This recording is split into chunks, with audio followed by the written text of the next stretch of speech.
Have you ever wanted to start your own podcast? I record and publish podcasts on a platform called Spotify for Podcasters, and I absolutely love it. Essentially, you can upload from your phone or computer, and it distributes to every platform that plays podcasts. They support video podcasts, and you can make money on the platform with ads or even podcast subscriptions, something that has made my life so much easier as a podcaster. So if you're interested, I highly recommend you give it a try. You can download the Spotify for Podcast app, or go to spotify.com/podcasters to get started on your podcast today.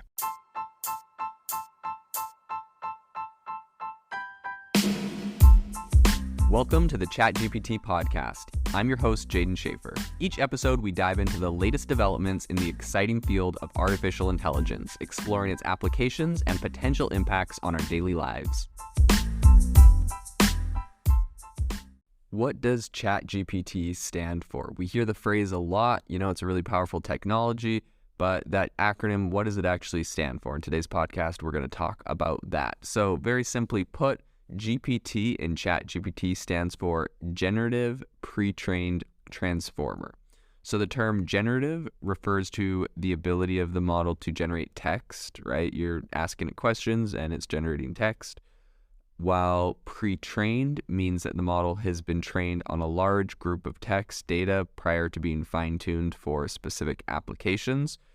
So that's just referencing how ChatGPT was trained on a large amount of the internet, the text, different books, and different research that it was fed.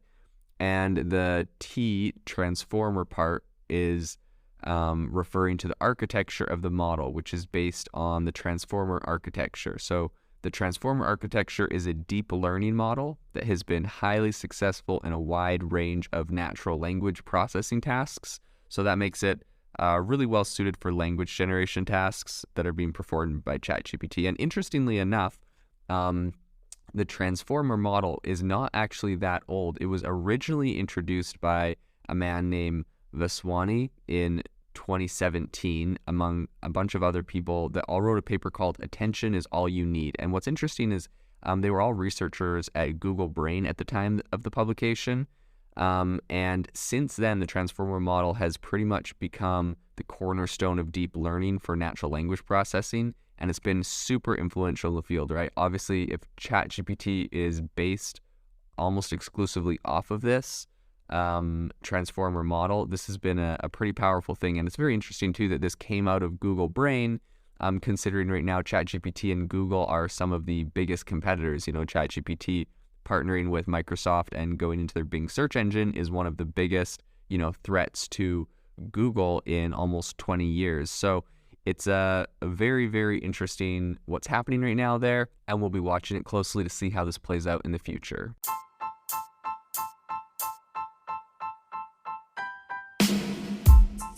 You've been listening to the ChatGPT podcast. Make sure to rate us wherever you listen to your podcasts and have a fantastic week.